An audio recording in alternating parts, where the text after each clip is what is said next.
ग्रामदैवत शिवयोगींच्या यात्रेच्या पार्श्वभूमीवर आमदार विजयकुमार देशमुख आणि प्रशासकीय यंत्रणेतील अधिकाऱ्यांनी नंदीध्वज मिरवणूक मार्गाची पाहणी केली।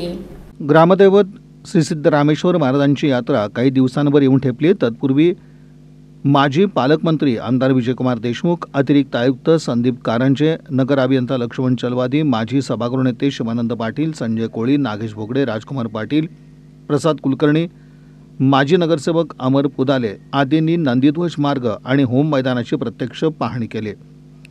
सिद्धेश्वर मंदिराच्या समोर असलेला रस्ता यात्रेपूर्वी तात्पुरत्या स्वरूपात तयार केला जाईल।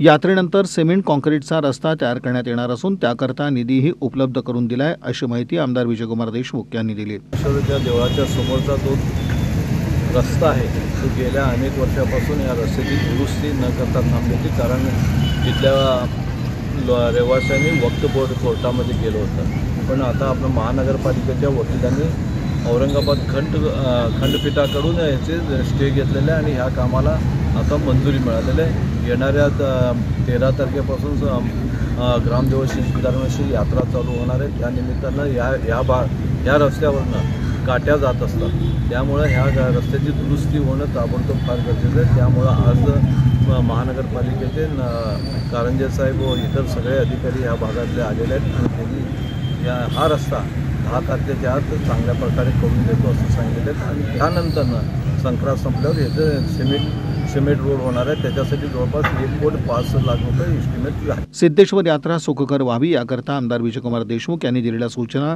याचं काटेकोरपणे पालन करत यात्रेपूर्वी सर्व सेवा सुविधा भक्तगणांना पालिका प्रशासनाकडून उपलब्ध करून दिल्या जातील, अशी माहिती पालिकेचे अतिरिक्त आयुक्त संदीप कारंजे यांनी दिली। जानेवारी महिन्यात सोलापूरच्या ग्रामदैवत सिद्धरामेश्वराची महायात्राचं नियोजन आहे।